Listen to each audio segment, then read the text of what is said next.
They laughed when he walked in. Old jacket, walking stick, hands trembling, said he was wasting their time.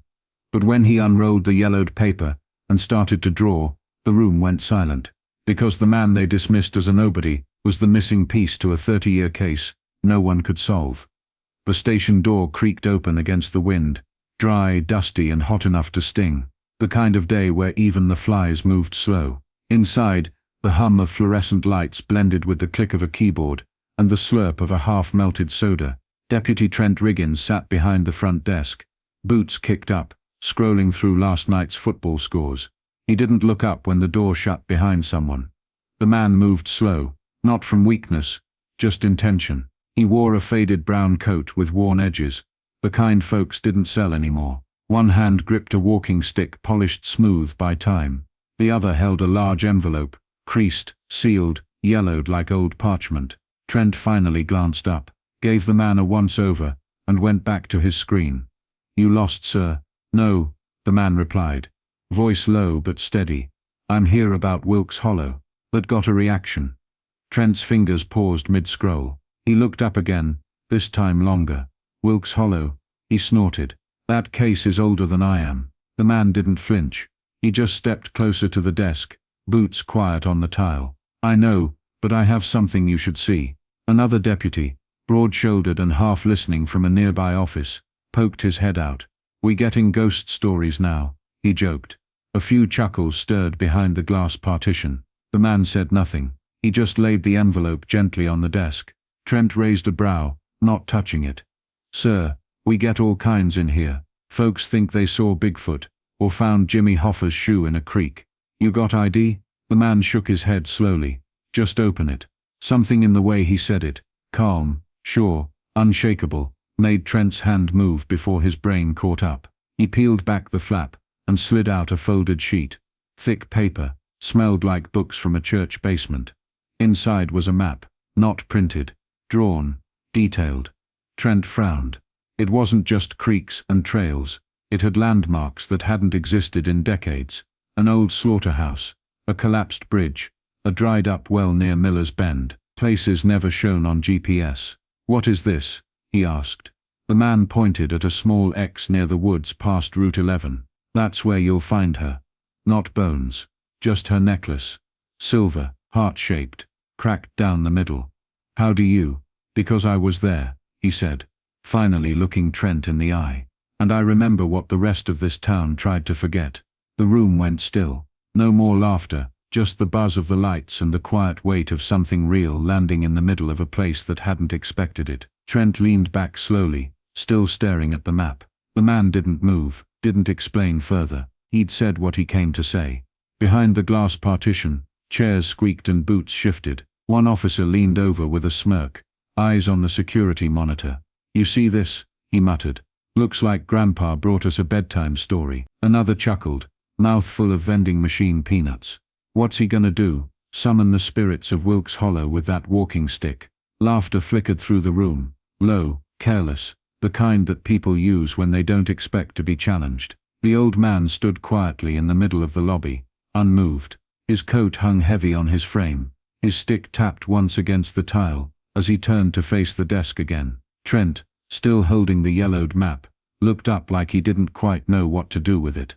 Behind him, a lieutenant, graying, arms crossed, chimed in. "You sure you're in the right place, sir?" The man's gaze didn't shift. "Is this the county sheriff's office?" "Yes, sir." "Then I'm where I need to be." He eased into a chair by the wall, slow but deliberate, like every joint had earned the right to move on its own time. A long silence stretched until he broke it. "I need a pencil," he said. "And a map, something recent." Trent raised an eyebrow. "You here to do some sightseeing?" The man didn't blink. "I'm here to finish what should have been finished a long time ago." Another chuckle came from the bullpen. A younger deputy, barely out of the academy, buzz cut still fresh, leaned around the doorway. "What is he, a psychic or something?" The man turned his head, just enough to make eye contact. "No, I'm a witness." That word landed different. Not loud, not threatening, but final, like a door clicking shut in a quiet house. Trent hesitated. He didn't believe him, not really, but there was something unsettling about how still the man sat, like he'd waited a long time for this moment. Maybe years. Maybe decades. He handed over a pencil and dug through the drawer until he found a folded county map from a tourism packet. The man smoothed it across the desk with steady hands. No tremor, no rush. Then he began to draw, not vague loops or shaky lines. Precise. Clean. The pencil moved like it remembered. Roads. Footpaths. A creek that no longer ran. A cabin that burned down in '97. A small clearing west of Old Morrow's Ridge. He marked them all. The room didn't laugh anymore. Officers leaned closer now, not speaking. Something about the way he sketched, the way memory translated into ink, commanded quiet. When he finished the first mark, he looked up and said, "That's where it starts." And just like that, everything changed. The paper was old, folded too many times, edges soft like cloth. He laid it flat on the desk, like it was something sacred. Not fragile, just familiar. A property survey from decades ago, the kind drawn by hand before GPS became gospel. The pencil moved slowly at first, tracing the curve of a hill that no longer had a name. Then a narrow depression, once a creek bed, now buried under ivy and thyme. His strokes were steady, no hesitation, like the land itself still whispered to him. A few officers stood now, peering from behind their monitors. The buzz of the room had quieted. No more jokes, just the sound of graphite on paper and boots shifting in place. The man didn't look up. He kept his focus on the map, adding notations in a looping, measured hand. A small square labeled old, well. A shaded section marked hollowed elm, fallen. Lieutenant Branson, arms crossed tighter now, took a cautious step forward. That well, there ain't been water there in 40 years. The man nodded once. Still there though. So is the rock ledge behind it. He marked another spot, then another. "You from around here?" Trent asked. Softer now. The man didn't answer right away. He added a curved trail cutting through what looked like dense thicket. Then he paused, set the pencil down gently, and looked up. "I walked every inch of Wilkes Hollow, by the time I was 16, knew it before the trees changed, before they started building fences, before they forgot." He pointed to the edge of the paper. "This part here, nobody searched it. Too steep. But if you cut through the east fence line behind the old slaughterhouse, there's a way." Someone coughed in the back.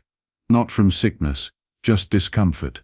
The kind that crawls in when the air gets too still. Deputy Morales, quiet, usually buried in case files, stepped closer to get a better look. His eyes narrowed. "That ridge. My dad used to take me hunting up there, but it's not on any of the department maps. That's because most folks stopped caring what was back there," the man said, sliding the paper forward. A small X marked a dip in the topography. "Start here," he said. "You'll find the heart pendant first. Then a little deeper, you'll find what's left of her." The room was silent. No more smirks. No more side glances. Just a group of officers staring at a map that should have never existed. Drawn from memory, carved from pain, and delivered by a man they'd tried to dismiss 5 minutes ago. He leaned back slightly, resting his hand on his cane. "I didn't come here for attention," he said, voice low. "I came to end what never should have been forgotten." No one knew what to say, so no one said anything. Deputy Lane didn't speak much. He was the kind of officer who stayed late without saying why, the kind who read old case files like bedtime stories. Quiet, methodical, unnoticed. He stood in the back near the filing cabinets, arms folded, eyes fixed on the map spreading across the desk.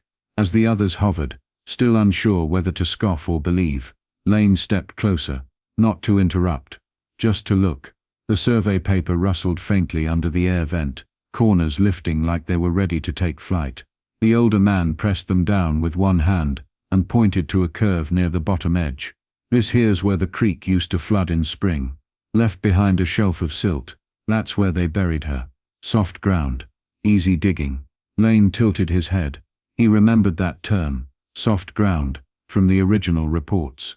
From a section in the Wilkes Hollow file marked area inaccessible, due to terrain instability. He spoke up for the first time. "Can I see that again?" The man slid the map toward him without a word. Lane scanned it slowly, his finger hovering just above the drawn lines. Then he turned and opened the metal drawer behind him, with a groan, pulling out a thick red folder. Dust lifted when it hit the desk. Wilkes Hollow, 1992. He flipped it open. Inside, black and white search grid overlays, hand-drawn logs from the cadaver dogs, faded Polaroids taped to the corners. He laid the grid beside the man's drawing. They didn't match exactly, but the gaps did. 4 square acres, unchecked, never logged, skipped because the hill was unstable, overgrown, and not considered a high-probability zone. Lane's lips tightened. He looked up. How did you know this was missed? The old man didn't answer right away, just adjusted his coat, then said, because I was there when they skipped it. I was just a kid, but I watched them argue, said it was too much trouble. Lane stared at him. You never told anyone. The man's jaw worked, slow. I did, once. They said I was confused, but I'd imagined it. And now I'm old enough not to care if they believe me. Lane glanced around the room. No one was laughing anymore. Not even close. The lieutenant rubbed his jaw. Trent looked like he wanted to disappear behind the desk. Lane turned back to the man. You have a name. Silas Monroe. He extended a hand, not seeking formality, just clarity. Lane took it. And that small gesture, 2 hands meeting over a forgotten map, was the first real shift in the room. The kind you don't feel until afterward, when everything starts to rearrange. Lane folded the map carefully. I want to go out there, he said. Silas nodded once. Then quietly, bring gloves. The room had gone still, the way it does when a storm's about to break, but no one wants to be the first to shut the windows. Lieutenant Branson stood near the corner, arms still crossed, but tighter now, like he was trying to hold something in. His eyes hadn't left Silas since the drawing started. He wasn't mocking, wasn't smiling, just studying the man like he was trying to solve him. Finally, Branson stepped forward, slow and deliberate, the badge on his chest catching a sliver of overhead light. He stopped across the desk from Silas and cleared his throat. Who are you? Not hostile, not suspicious, just searching. Silas didn't flinch, didn't shift. His walking stick rested against the side of the chair, his hands folded lightly in his lap. I used to walk those woods, he said softly, long before anyone cared what was buried there. Branson's brow furrowed. That's not what I asked. Silas looked up, not defiant, not evasive, just tired in a way that felt earned. And I'm telling you what matters. The silence stretched. Trent leaned back in his chair like he wanted to disappear into the vinyl. Morales stayed frozen beside the map. Lane hadn't moved at all. Branson's voice dropped a notch. You're saying you saw something. I'm saying I lived near it, heard things no kid should hear, saw things adults told me to forget. He looked back down at the map. But I didn't forget. Branson's jaw twitched, but he didn't interrupt. Silas kept going, voice calm. Wilkes Hollow was different back then. No developments, no park rangers, just land and secrets. People disappeared, and nobody blinked. Most folks figured they moved. Some figured they didn't matter. He tapped the map once with a thick finger. But she mattered. I remember her name, Dana. That name hit like a dropped stone. Lane looked up sharply. So did Morales. Branson straightened. You sure? He asked. Silas nodded. She had this little silver necklace heart-shaped. One side cracked. She wore it even after it broke. Trent whispered. We found that in the original file. Dana Holt. Last seen riding her bike near the Orchard Road. She wasn't on her bike when I saw her, Silas said. She was crying, and he told her to be quiet. Who? Branson asked. Silas looked up again, eyes hard now. You already know who. You just don't want to say it out loud. Branson took a step back, not because he was afraid, but because something inside him had started to shift. The kind of shift you don't come back from. Silas sat still, hands calm. He wasn't here to guess. He was here to remind them, and nothing about him said he was finished. The squad car rumbled down the narrow path, tires crunching over gravel and dry leaves. Trees leaned in like they were listening. No one spoke. Not Lane in the driver's seat. Not Morales beside him. Not the rookie in back who clutched the shovel like a rifle. They weren't sure what they were going to find. Just that something was waiting. The map lay folded on the dash. One red X circled near a creek that hadn't flowed since '94. Silas had called it the soft shelf. Said it shifted in spring but stayed dry in summer. Said it was the kind of place folks forgot. They parked at the edge of the old trail. Grass reached their knees. Briars tugged at their uniforms. Lane led the way, compass in hand, boots sinking slightly with each step. The heat pressed in, thick and buzzing. It didn't take long to find the clearing. It looked like nothing, just earth and leaves, and a collapsed tree half swallowed by moss. But Morales paused near a sunken spot, just off the root base. "Here," he said quietly. Lane joined him, kneeling. The ground wasn't disturbed, at least not recently, but the dip was wrong, subtle, the kind that only showed up if you knew what undisturbed earth should look like. They started to dig. Not like a movie, no dramatic gasps or quick shouts, just quiet work, shovel, dirt, breath, over and over, until Lane's blade scraped against something that didn't sound like stone. He crouched lower, hands brushing soil aside, and there it was, metal, tarnished, but unmistakable, a small silver heart pendant, cracked down the middle. Morales sucked in a breath. "No way." Lane didn't answer. He kept digging. Beneath the necklace, wrapped in remnants of fabric so fragile it disintegrated at the touch, they found bones, small, fragile, undisturbed. Everything stopped. The wind died. Even the bugs went quiet. The rookie stepped back, face pale. Lane pulled out his radio, voice low but steady. "We have confirmed remains. Female, jewelry present, requesting forensics and coroner response at location Alpha." The reply crackled back, but no one listened to the words. They already knew what they'd found. Morales stood, wiping his hands on his vest. "It's her, it's Dana Holt." Lane nodded, still crouched. His eyes drifted toward the tree line. No signs, no markers, no plaques, just memory, buried in dirt. He didn't say it out loud, but they all felt it. Silas Monroe had been right, and now the ground was speaking for him. As they waited for the evidence team, Lane looked down at the pendant resting in the sunlight, cracked, but still whole enough to be recognized. Like the truth. Still buried, but not lost, not anymore. The squad room felt colder than usual, not physically, just in the way people moved. Slower, quieter. Like sound didn't carry the same anymore.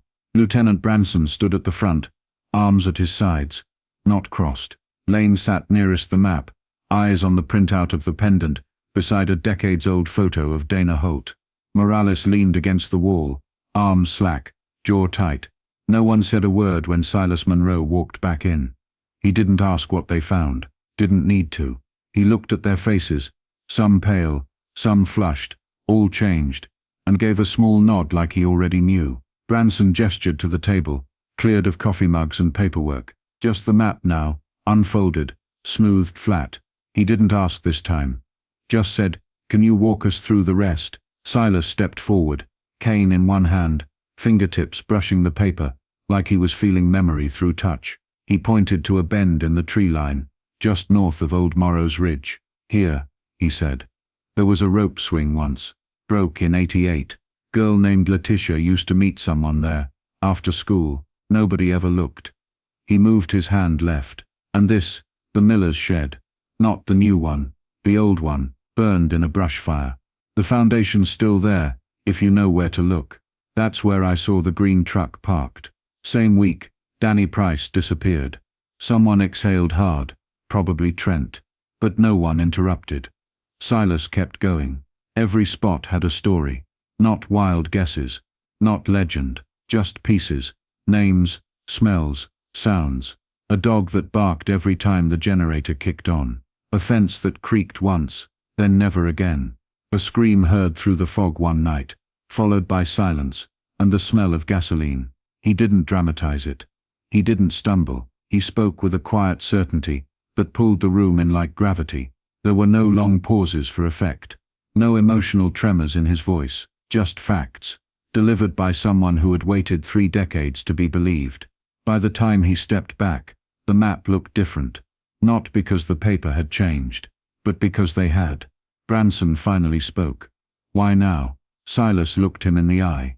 "Because I got tired of waking up and wondering what would happen if I died with this still in my head." No one had an answer to that. Lane reached for a pen and started marking the spots. Silas pointed to, slow and careful. Morales nodded once and left the room, already moving toward prep. Trent sat in the back, eyes low. No more jokes, just the weight of what they'd missed.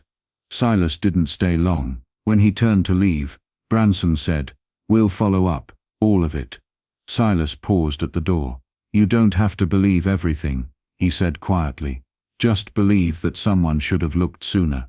Then he walked out. Same coat, same cane. But this time, they all watched him go. Silas returned the next morning without being asked. No call, no escort. Just walked in like he belonged there now. Maybe he did. He waited quietly, near the evidence room until Lane spotted him.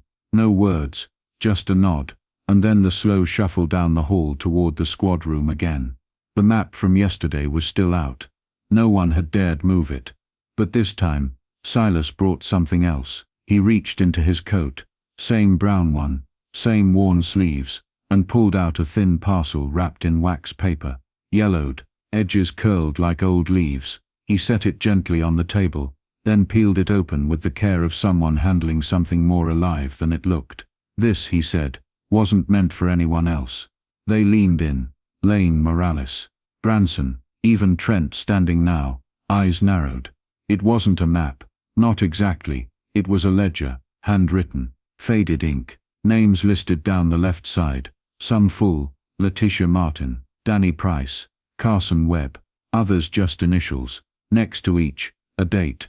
Next to that, crude coordinates, written in degrees, minutes, seconds, not decimal, too precise to guess, too personal to be fake.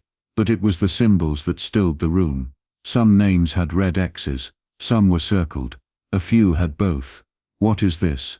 Branson asked, voice low. Silas didn't answer right away. He pointed to one of the circled names. "Ned, dated 1991. She got out," he said. "Ran, never came back. I hope she's still running." Then to one with an X, D. Holt. "No need to explain that one." Lane whispered, "You kept track."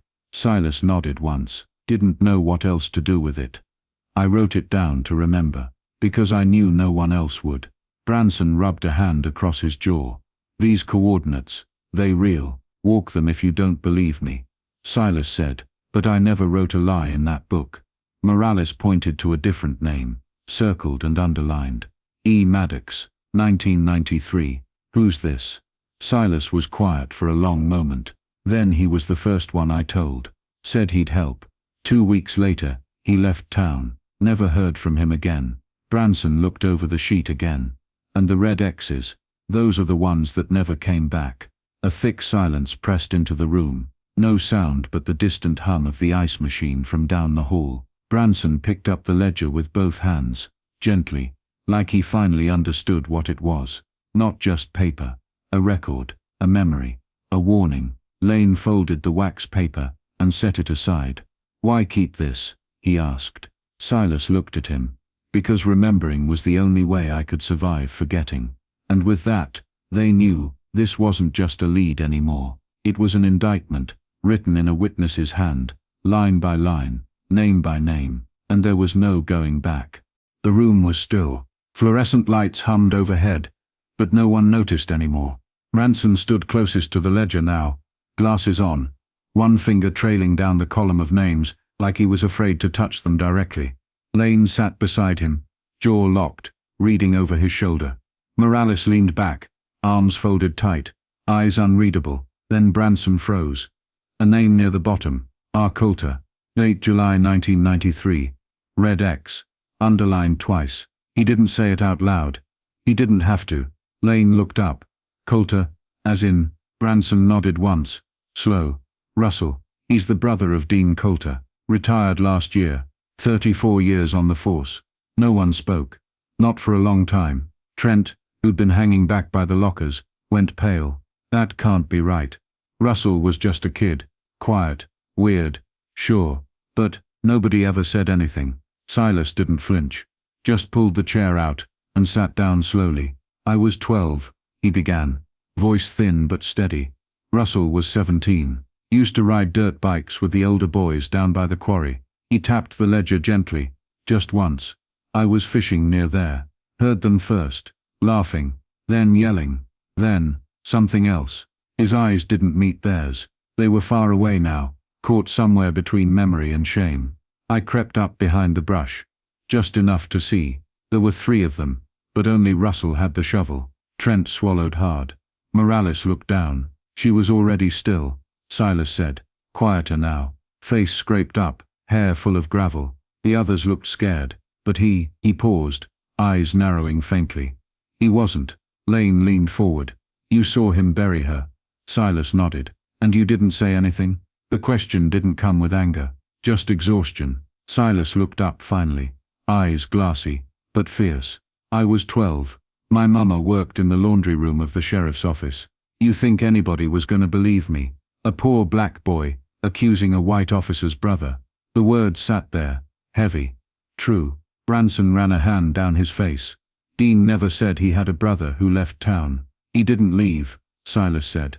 "He stayed until 96, then vanished. Some say California, others say Mexico." Branson stared at the name again like it might change, if he looked hard enough. "You're sure?" "I remember his boots," Silas said. "Snakeskin. One had a tear on the left heel." Lane blinked. "That detail's in the original witness description." "The boot?" Silas just nodded.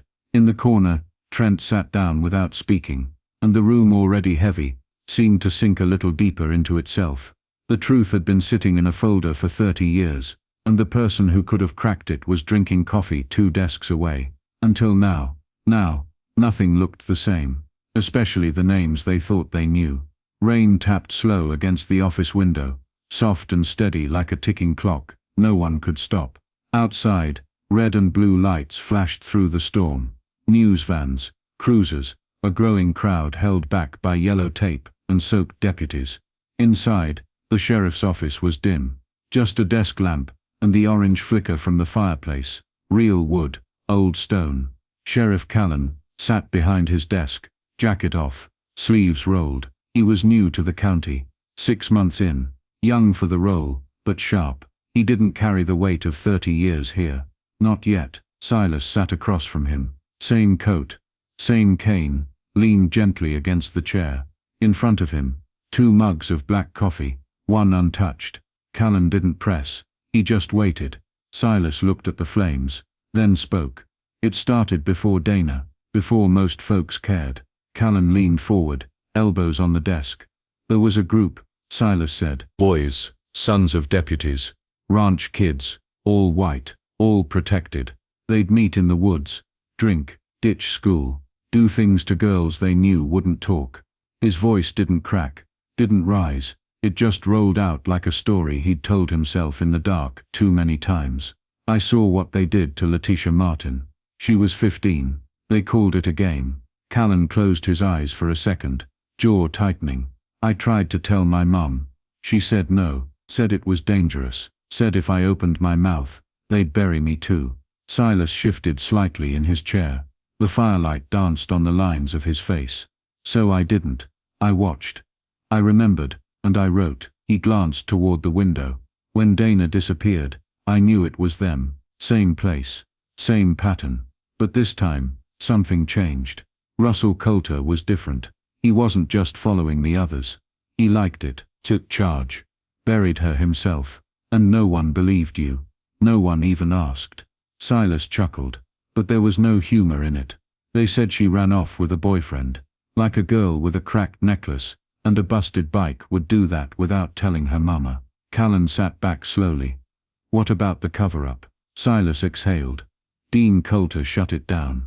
He was still patrol back then, told folks not to chase ghosts, pressured Dana's parents to drop the noise. Case went cold like they wanted it to." Callan ran a hand through his hair. "And you carried it all this time?" Silas finally looked at him. "You ever wake up knowing someone's name, and wishing you didn't?" The fire popped once. Callan nodded. Neither man said anything for a while. Then Silas added, "Quieter now.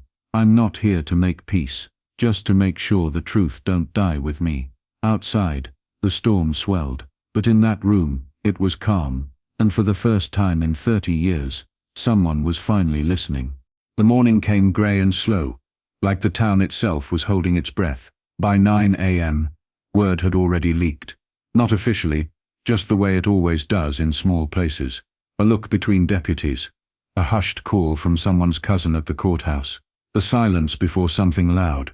The warrant was signed at 8:42. Printed twice. One for the file, one for the history books. Dean Coulter answered his front door in slippers and a cardigan, still holding a half-eaten piece of toast. His porch was clean. Flag neatly folded on a post. Garden trimmed to perfection. A man who once ran patrols now spent mornings watering petunias and reading the paper like he never had anything to hide. Sheriff Callan stood at the steps. No deputies flanking him. No dramatics. Just the paper in his hand, and the weight of a 30-year truth behind his eyes. Dean squinted. Something wrong. Callan held out the warrant. Dean Coulter, you're under arrest for obstruction of justice, conspiracy, and unlawful suppression of evidence relating to the disappearance of Dana Holt. The words hung in the air like smoke. Dean didn't blink at first. Just set the toast down on the railing. Slow. That was a long time ago. Callan's voice didn't change. You knew where she was. You let her stay buried. A small crowd had already gathered across the street. Neighbors with arms folded, robes still on, pretending to check the mail. A few took out phones. Most just watched. Dean glanced over, eyes narrowing. You really want to do this here? Yes, Callan said. I do. When the cuffs clicked, something cracked in the town, quietly, invisibly. Not outrage, not triumph, just shift. A recalibration of what was possible. The man they once called Captain Dean was led to the cruiser without resistance. He didn't yell, didn't fight, just kept his eyes forward and jaw clenched, as if dignity could still be salvaged on the walk to reckoning. At the station, Silas sat in the same chair he'd used the first day, watching, not gloating, just witnessing.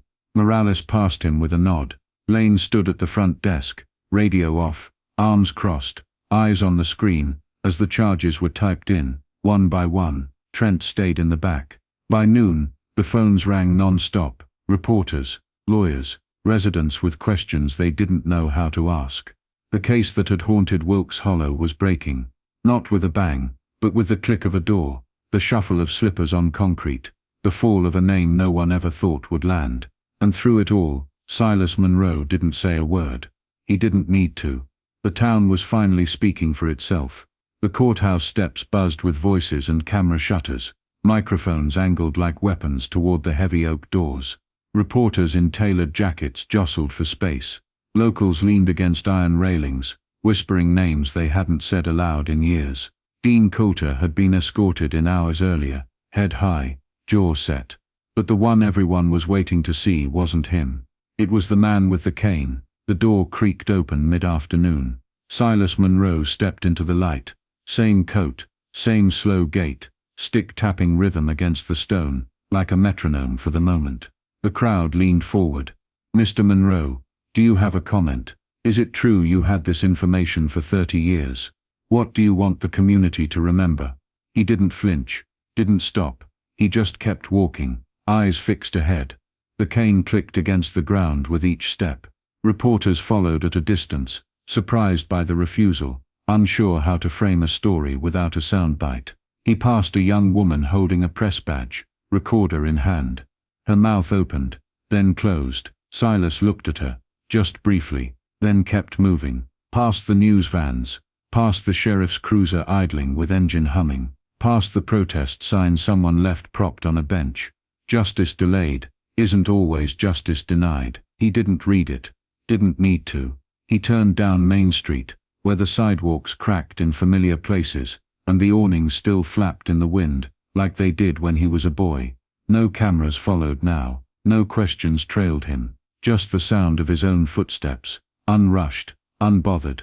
He passed the old church, the barber shop, the school where kids now learned about places he once tried to forget. A teenager on a bike slowed beside him. Hey, are you the guy from the news? Silas paused. Depends what they're saying. The boy shrugged. They said you solved that case, that you remembered everything. Silas gave a faint smile. I just didn't forget. The boy blinked, nodded once, then pedaled off. Silas turned onto his street. Modest homes, lawns trimmed, a wind chime clinking gently in the distance. He climbed the front steps of a house with peeling paint and a crooked mailbox. No fanfare, no flashing lights, just home. He sat on the porch, breath steady, loosened his coat, rested both hands on the cane, and looked out toward the horizon, like he was still tracing paths no one else could see. The world knew his truth now. But he didn't want applause, he just wanted peace. And for the first time in 30 years, the silence didn't feel like a burden. It felt earned. The machines came first, quietly, respectfully. No sirens, no commotion. Just low rumbles and the soft crunch of tires on dried leaves. By mid-morning, orange markers dotted the stretch of land just beyond Old Morrow's Ridge, where Silas had pointed with slow certainty. The search crews moved carefully. Shovels, not backhoes, gloves, not haste. No one rushed. You couldn't rush something that had waited 30 years. Lane stood at the edge of the clearing, arms crossed, radio silent. Morales knelt near the flagged corner of a shallow dip, brushing back layers of pine needles and loose soil. They found bones first. Small, weathered, human. No one spoke. Then, a little deeper, near the tree line, Lane's shovel struck wood, not a coffin.